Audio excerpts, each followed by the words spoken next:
Facincani, grande companheiro jornalista, é que o Palmeiras, sabe aquela história?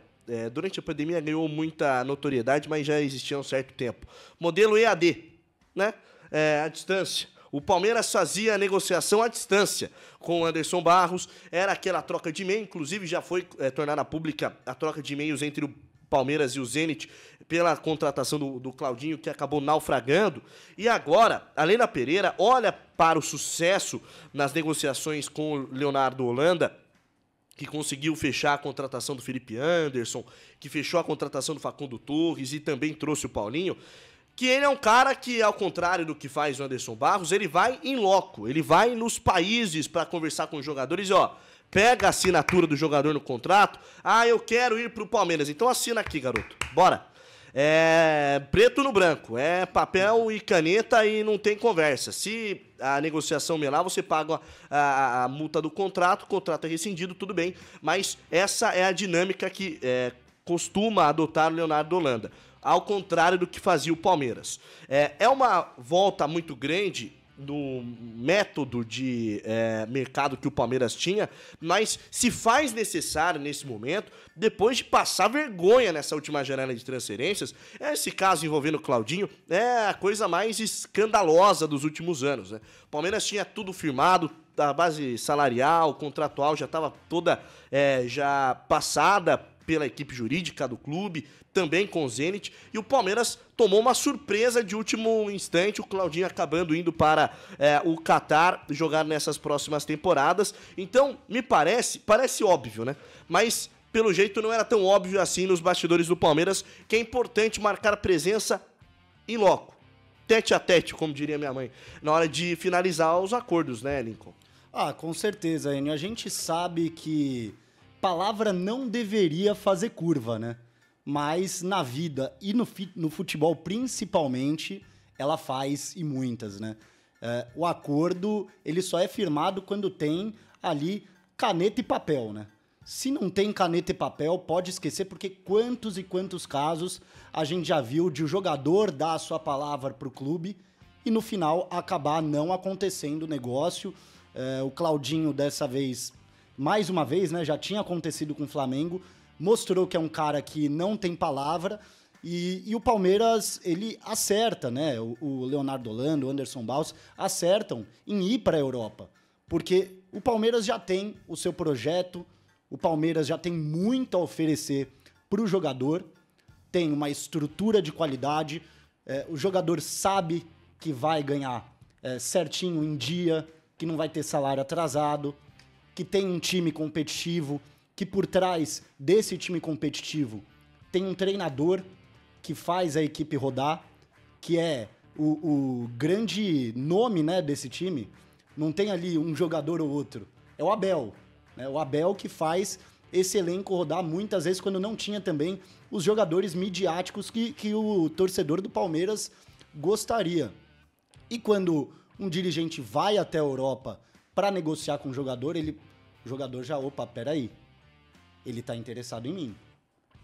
Se o cara viajou até aqui para me trazer, para me contratar, é porque tá interessado. Então, demonstra um interesse maior ainda e, com certeza, seduz mais ainda o jogador, né, Enio? Eu acho que é uma metodologia mais assertiva. Você não pode ir no mercado, o meu caro Rodrigo Serafim, esperar, namorar o atleta, colocar em pauta, a torcida cria uma certa expectativa e depois você não consegue finalizar esse acordo, finalizar esse contrato. É contraproducente para a própria administração do Palmeiras ventilar tantos nomes, buscar tantos nomes no mercado e não fechar com ninguém. Vai causar uma estranheza antes mesmo da temporada começar. Assim não dá, né, Rodrigo? Me parece que essa mudança, essa virada de chave é uma coisa muito natural, muito normal e demorou para ser adotada pela equipe do Palmeiras, né? Demorou bastante. A gente viu o Palmeiras passar por essa situação em diversas negociações e todas com um perfil muito específico, de jogadores que viriam para serem titulares incontestáveis. Talvez a grande exceção tenha sido a negociação com o Felipe Anderson, que essa ninguém esperava, essa ninguém viu acontecer, só ficamos sabendo todos quando foi anunciado o jogador que estava saindo da Lazio. Então, o Palmeiras, eu lembro no ano passado, a negociação com o Pedro, do Flamengo, ainda no começo da temporada, entre 2023 e o ano passado, que foi uma negociação que sempre pareceu andar até chegar perto da hora de fechar, de concluir, e a partir daí o Palmeiras passou a ter muitos problemas, passou a ter muitas dificuldades. O Verdão tem uma postura muito ativa no mercado nessa janela, o que, claro, faz com que do outro lado da mesa o negociador coloque um pouquinho mais de dificuldade, porque ele sabe que o cara tá ativo, tá interessado na compra do jogador, e aí ele sabe que ele pode negociar o preço um pouquinho mais alto, porque é necessidade,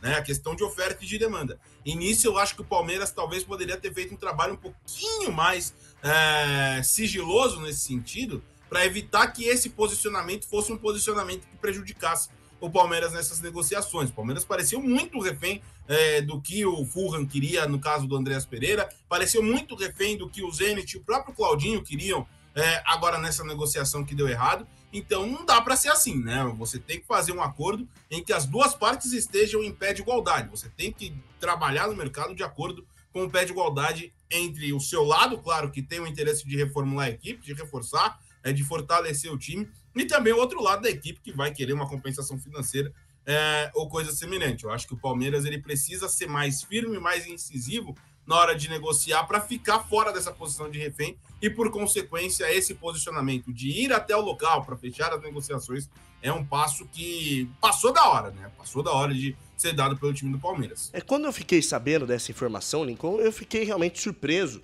porque eu imaginava que o Palmeiras fazia as negociações em loco mesmo, indo, mandando representantes. Quando eu soube dessa informação, que a maior parte dessas tratativas eram feitas do Brasil, assim, desculpa, quando você tá, por exemplo, negociando com o caso do Claudinho, né, um jogador de 20 milhões, 25 milhões de euros, mas não é tão fácil chegar assim na Rússia por conta de todas as sanções, de todos os bloqueios comerciais, poucas linhas aéreas operam dentro do país, mas existem algumas linhas aéreas que vão pelo Oriente Médio e conseguem chegar na Rússia. O preço da passagem é 11 mil reais. Desculpa, 11 mil reais pra mim pode ser dinheiro, pra você, pro Rodrigo, pra nossa audiência, com toda certeza. É o troco do seu café da manhã na padaria, viu? Quem dera, um dia nós vamos chegar lá, hein, Rodrigo Serafim. Mas 11 mil reais dentro de uma negociação de 25 milhões, desculpa, aí sim, é o troco do café na padaria, e não é absolutamente nada. Então, não dá pra colocar essa culpa apenas no valor da passagem, porque pode ser caro, porque pode encarecer a operação. É o mínimo que o time tem que fazer para não se ver refém e passivo dentro da negociação. O Palmeiras se acomodou em me dar essa impressão, e me parece que boa parte da torcida também compra essa ideia, de olhar pelo lado do lado de fora e analisar, deixa o empresário e os jogadores se entenderem. Se ele quiser vir para o Palmeiras, eu vou lá e só acabo colhendo a assinatura e faço o negócio acontecer. Não pode ser passivo desse jeito, né? Enio, e o que é 11 mil para um time que teve um faturamento de 1 bilhão no ano passado, né? Um time que tem superávit todo ano, um time que briga por títulos, que está sempre conquistando títulos. Então também me chamou bastante a atenção de o Palmeiras ter adotado essa forma de negócio agora, né? Se você está interessado, você tem que demonstrar o interesse pelo jogador, e ter um representante para fazer essas viagens. Tem olheiro, tem que ter também um dirigente para fazer essas viagens e não abrir negócios para leilões, né? Porque acaba se transformando em um leilão, querendo ou não, né, Enio? Com toda certeza. Bora